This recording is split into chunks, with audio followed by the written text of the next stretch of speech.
Hey guys, and welcome back to Teal House Farm. Today we are going to do some food work, I guess you call it. We're going to have a little chat too about food budgets and making things go as far as possible, and we're going to show you how we make one turkey last for a super long time for our large family. Turkey is a really underrated meat that a lot of people don't think about. I like to buy turkeys around Thanksgiving time when grocery stores are offering those really good deals. You know, like, it depends where you are, but sometimes I see them for 60 or 70 cents a pound around here because they want you to come into their store, buy a less expensive turkey, and then overspend on things like butter where they've jacked up the prices. But I'll just watch for turkey prices, and then I'll buy a few of those when they're really just on super sale, and then I'll freeze them. Because if you think about it, a whole chicken, if you're lucky, is like $1.29, $1.39 a pound. At least where we are, that's a good price. That's like a discounted price. So if you're buying turkey that's 60 cents a pound, that's, you know, half per pound of what that chicken cost you. While it is a little bit of a larger upfront purchase, right? Because a turkey is going to be an 18-pound bird probably. In the long run, it saves you an incredible amount of money per pound on meat. The other downside of turkey does take a long time to cook. I'll talk about how I cooked mine, but obviously if you are not a stay-at-home parent, if you're working full-time, it can be hard to squeeze in the time to cook a turkey. You're gonna have to do it on the weekend, but in my opinion, it's still really worth it for the money savings and also having those easy meals prepped. Let's go ahead and get our turkey out, talk about what we're gonna do about it. Here is what is left of our bird.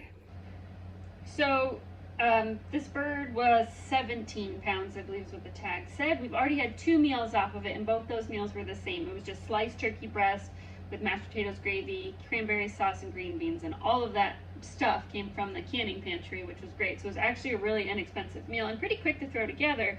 A lot of times we think about turkey dinners, like a Thanksgiving type dinner, we think of a lot of extra expense, right? And a lot of time, like mashed potatoes take a long time, but they don't take a long time if you use your home canned mashed potatoes because the potatoes are already fully cooked. They just have to be warmed up and smashed. And like the cranberry sauce was homemade from Thanksgiving. I just canned the leftovers. So it was like a Thanksgiving dinner that was super fast to throw together.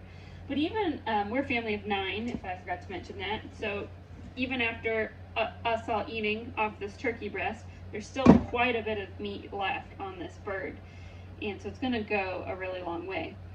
So today's task, because this turkey has now been in the fridge for 2 whole days and part of today, it's time to divvy it all up.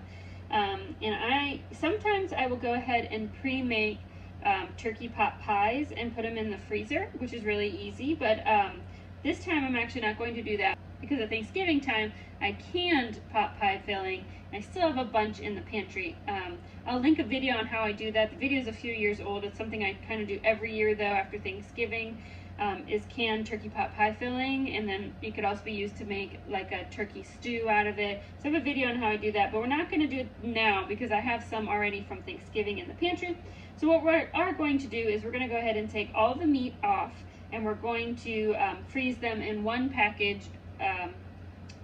pound packages of basically shredded turkey, and we'll get that all done. We'll see how much we get. I'll talk about how I'm going to use those in the future, and then we're also going to make stock out of the turkey bones and going to make some soup from the meat that falls off the bones that we weren't able to quite pick out well enough by hand while we're picking it off. So that's a lot of me talking. We're basically doing 3 different things: shredding the meat that we can get off easily, making stock, and then making like a turkey noodle soup with the little odds and ends that come off the bones after we're done making the stock. I'm going to show you how we do all of that. This is going to make a lot of food, and again, we've already had 2 full meals off of this turkey, so it really goes a long way. We will need to pressure can the stock, but it takes a while to make because we're going to make it low and slow. So we're not going to get the camera out yet. We're just going to use the biggest pot I have. I believe this one is 5 gallons. Pretty sure on that one. And we're going to put our bones and carcass in here, and then in the freezer, I use bread bags to freeze vegetable peels that we can use for stock making later. So at some point we ate a bunch of celery. These are the leaves and the ends of the celery. That's going to go in our pot. These are potato and carrot peels. Obviously, before I peeled the carrots or the potatoes, I rinsed them off so they don't have dirt on them. Those will go in the pot. And these are onion peels. And those will go in the pot. The onion peels are really important for color, so I really do like keeping those. But that is quite a lot of vegetable odds and ends that would normally just go in the trash or the compost pile that are now going to add flavor to our broth. I think one of the hardest things when it comes to, especially times of like inflation, where money's not going as far as it used to, when it comes to grocery budgets, the hardest thing to do is to change how we eat. And that's probably the most important thing we can do though. And I know that it's hard, like I get it, because there are things that I really enjoy that I would love to be able to buy for my family because I know that they enjoy it too, or that it's good for them, but I just like cannot afford the price increases, and that's really disappointing, and it can make you feel really sad because it, you know, one way it makes you feel like you're feeling, but also it makes you feel like something that I really enjoy like has been put out of my reach, and that's really frustrating. But something that we really can do to keep our grocery budgets intact is to buy different things or change how we eat. And that's easy for me to say because we don't have to follow a specific diet. There obviously might be some of you watching who have family members that, or maybe yourself, that has to follow a really specific diet, and then it gets really hard because you can't do a lot of changing in how you eat. But for us, we have changed a lot about the types of protein that we eat. We don't eat basically any breakfast meats at all. We eat our eggs, and if I find a really good deal on bacon, I'll buy it, but that is far in between. We eat a lot of oatmeal for breakfast because it's really cheap right now. We also do a lot turkeys right now that have been in the freezer because chicken is expensive. Obviously, we always buy the whole chicken, and I never buy chicken pieces because that's just ridiculous. I cut up my own pieces. And I also do a lot of beans instead of ground beef, or I'll do Mexican dishes. Work really well for doing half the amount of meat and half the amount of beans, so that you aren't buying as much meat. But we just really try to load up on vegetables and add rice to things, add noodles to things, so that a little bit of meat can go a long way. And then we try to buy less expensive cuts per pound as much as we can right now to keep the price down, because as much as I would like to buy things that I've always bought and that I enjoy, like they just simply aren't in the budget. I can't double my food budget, right? Like I can't just be like, oh, I'm gonna be rich this month. It doesn't quite work that way. So we just make do with what we have, and we try to keep a joyful heart and a joyful spirit and thankfulness for what we are able to put together for our families, and hopefully share some knowledge along the way about how to make things go a long way. One of my favorite books is this one. It's called Clara's Kitchen. If you don't ever watch Clara on YouTube, you should. She's hilarious. She has passed away, but she shares stories and recipes from the Great Depression. This book is one of the funniest books I've ever read. It is a cookbook, but it's also her life story, and she is just hilarious. But I've gotten a lot of ideas from this about how to take very simple ingredients to make very simple food that'll feed a lot of bellies. So I wanted to share that if you're looking for a little bit of inspiration and a little bit of lightheartedness as far as reading goes. But anyway, let's get this chicken shredded and turkey shredded and into the pot. You can separate this between dark meat and white meat if you want to. I am not, because I want to make bags of mixed types of meat. The darker meat has more fat in it, obviously, and so when it reheats, it's less dry. So if you mix them together, no thank you. When you mix them together, it does a little bit better for me. That's pretty well shredded. It still has some meat on it. Like I said, it's going to go into our broth pot. And what I do, this is a little extra work, and you do not have to do this if you don't want to, but after I've made the broth, I will strain the vegetables and the meat out, and I'll actually pick the large chunks of meat out to make soup with.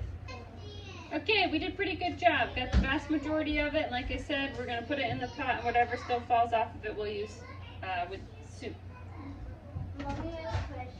Just one second, man. We've got left, we made about a gallon-sized bucket worth of turkey, so there's still quite a lot left on there. The skins I usually throw out to the dog and the geese and the chickens and stuff. If somebody has a clever way to use those, you can let me know, but that's usually what I do with them. We're going to fill our pot up with water, and we're going to just bring it to a boil and then simmer for like an hour and a half, 2 hours to really get that flavor out of our turkey. So we'll be back in just a little bit. Bye! while our broth is going, Ivy helped me portion these all out. So we have 3 larger baggies. So I got a little one hiding back there. 3 larger baggies that'll be used for turkey and gravy meals. Like I said, I kept the grease and broth from cooking it frozen, so I'll cook that in that gravy that I'll make and then serve that over mashed potatoes with like a side of vegetables. Real easy meal. So 3 of those, and then I have 1, 2, 3, 4, 5, 6, 7 individual packs of smaller amounts. These have probably about 1.5 cups to 2 cups of the meat in there, and these are perfect for turkey noodle casserole, turkey pot pie. If I was going to make that, as I said, that's probably not going to be what I do with it. Also, I make the kids like homemade Lunchables a lot for lunch with just like crackers, meat, cheese, and some fruit, and the turkey does great for that. So I can just take a pouch out, defrost it in the microwave, and then put it with their crackers and cheese, and it's a real easy meat for them to eat that they like. They can dip it in ketchup if they want to, if they put everything in ketchup, but really, really simple. So right there, I mean, 7 plus 3, that's 10. That's 10 meals of already prepared meat, which is amazing. Broth is ready, so I've removed it very carefully, just slid it to the side of the stove so it could cool down a little bit. It was just so hot that you're gonna burn yourself. And because this pot is so big, I cannot strain it. So we're gonna strain it as we put it into the jars, which I'll show in a second. And then we have our canner on the stove. Doesn't need to be pressure canned, so you need enough water in the canner that goes to like your middle knuckle is my benchmark, which is a couple of inches of water. And we have that water hot but not boiling yet. Our jars have been cleaned in hot soapy water. We've put them in the oven because I don't have a dishwasher. Oven is on 220, and we just keep them in there, keep them warm. If you have a dishwasher, just wash them in the dishwasher and keep the dishwasher closed. Another thing you can do is wash them in hot soapy water and then just leave them in a pot of hot water. But I think this is going to make 2 canner loads, maybe, of jars. I'm terrible at guessing how many. I just prep a whole bunch of jars. And then that would be too many for a pot because my big pots are being used. So yeah, anyway, today's fit. We have some 4-jar lids sent to us by a viewer, and we have some ball wide mouth lids, and we're gonna put these in a bowl of just hot water to help soften the seals so we get great seal rates on our final canned jars. We don't want any fails, right? All right, let's go ahead and put them in jars, and then we can make dinner, and then we have finished prepping all of this food, which we will be thankful that we did in the weeks to come. This is not the ideal setup, but this works. So you gotta kind of work with whatever space that you got and the equipment that you have. So warm jars, wide mouth funnel, strainer that fits on top, and then we're gonna use this old-fashioned measuring cup here, and we're just going to scoop out of the pot,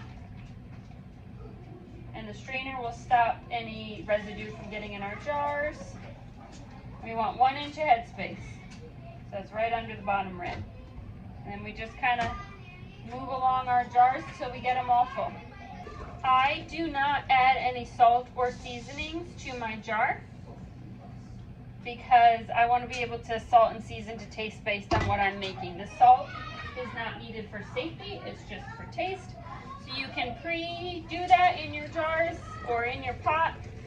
A lot of people add to their jars like a ½ teaspoon to their jars before they can them. I just wait until I open them so that way I can just adjust for whatever I'm going to make with my canned broth. So that is just totally up to you and what works best for you. And as I'm going along, I have this small, this is like a 1.5 gallon pot that I'm going to use to make our dinner tonight. And so if I see a piece of turkey meat come out into the strainer, I'm just going to pull it out and put it in this pot, and we're going to use these final pieces to make our dinner for tonight. Take a clean, damp rag or paper towel and wipe the rims. This gets any sticky broth residue off the rims so that your seals are good. And then we take our lids out of our warm water.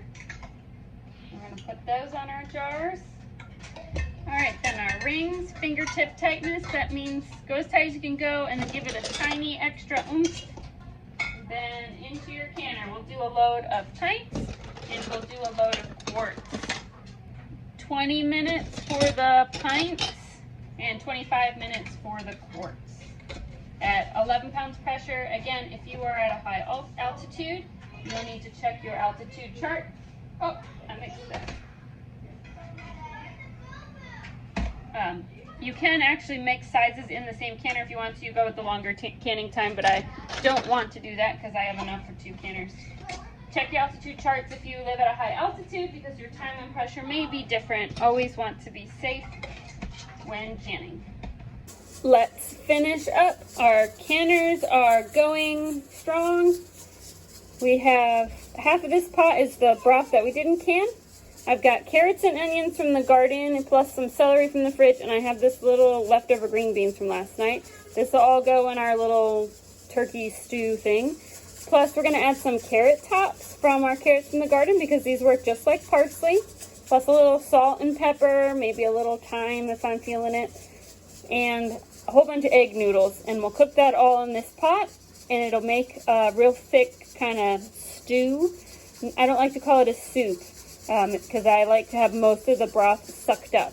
And then I'll put a little bit of cheese on top because without the cheese, the kids won't eat it if we're being honest. But if you put cheese on it, suddenly it's delicious. And that'll be our dinner tonight. And then all of our turkey has been used up and put away.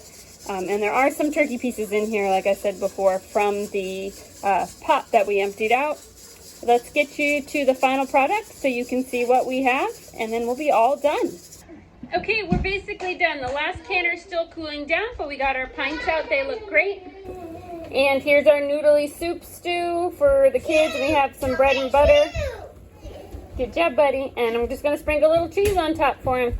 We did a lot of work today, but we put up a lot of food that we're going to be very thankful for in the coming months, and it's going to save us a lot of money. A lot of saving money on groceries, like I said before, is about putting that work in if you can, if you got the time to do it, and also to reconsider the types of meats and products that you're buying. One of the biggest keys to saving money on groceries is just being willing to buckle down and put the time in to do a large amount of preserving and planning ahead. So I got to get these little guys dinner because they're getting cranky. So thanks so much for watching, and we'll see you guys really soon.